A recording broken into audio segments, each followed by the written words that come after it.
Bonjour et bienvenue à tous. Je fais juste ici une petite vidéo pour dire à certains des frères musulmans avec lesquels j'ai discuté tout à l'heure, qui voulaient dire que les chrétiens n'ont pas le droit de suivre Jésus, que tout le monde devrait suivre Mohammed, qui venait rénover le christianisme, révoquer le christianisme et puis instaurer l'islam qui, pour eux, est la seule vérité. En conséquence, je leur ai demandé, je dis, dans l'islam, vous croyez que Jésus est un prophète? Évidemment.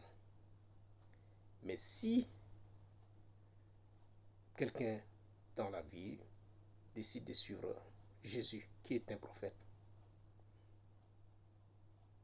qui est reconnu dans l'islam, en ce sens, est-ce que la personne qui suit le Christ, devant des faits bien fondés, dans une logique qui devrait même être acceptable pour les musulmans, est-il dans l'erreur? Parce que l'autre aussi est un prophète comme le prophète Mohammed, soi-disant. Donc je ne vois pas la raison pour laquelle les chrétiens devraient arrêter de suivre un prophète qui est reconnu par l'islam pour accepter un autre prophète qui est venu un certain temps après avec une autre logique. Je leur dis bon, vous estimez que Mohammed est venu changer des choses, Mohammed est venu instaurer la vraie religion. Dans la Bible, c'est aussi la même chose. Les chrétiens disent que Jésus est venu instaurer une nouvelle ère, une nouvelle alliance avec la croyance. Et c'est des chrétiens qui ont accepté le Christ sont sur la bonne voie. Il n'y a plus lieu là d'un débat pour autant dire que non, c'est le christianisme qui devrait disparaître au profit de l'islam ou bien l'islam qui devrait disparaître au profit du christianisme. Il faut chercher les bases dans lesquelles ces religions ont été fondées. Et le deuxième argument est que ces deux frères musulmans répètent toujours que la Bible a été falsifiée.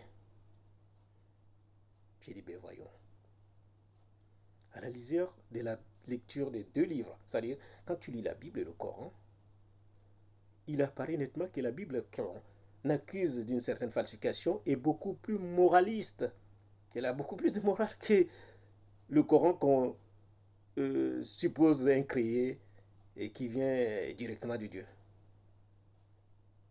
Même si on pouvait s'arrêter là, il y a déjà pas matière à débat parce que quand tu lis la Bible, il y a bien de morale, il y a bien des règles bien définies dans lesquelles celui qui respecte rentre dans la stricte légalité de la vérité de Dieu et il répond aux critères de la volonté de Dieu. Comme le demande le Christ, celui qui fait la volonté de mon Père, c'est celui-là qui croit en moi.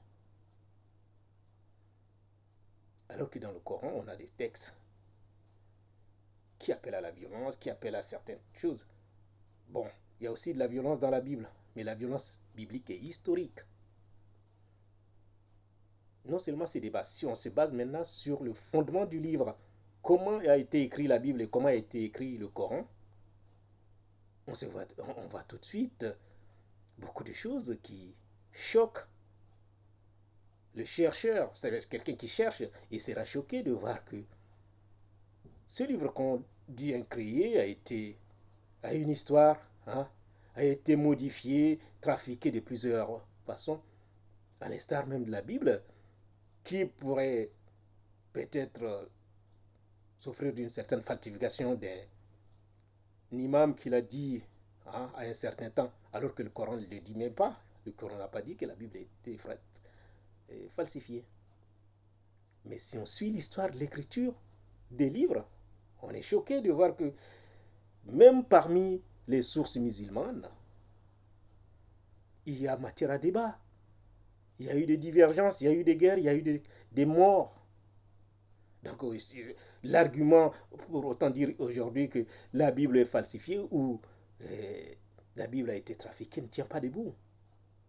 J'ai toujours dit que je loue le courage de ceux qui ont essayé de traduire, que ce soit la Bible ou le Coran, parce qu'ils ont fait un effort pour que tout le monde accède à la vérité, tout le monde arrive à comprendre ce qui est écrit. et c'est des textes qu'on a aujourd'hui, s'accusent d'eux-mêmes. C'est les textes qui s'accusent.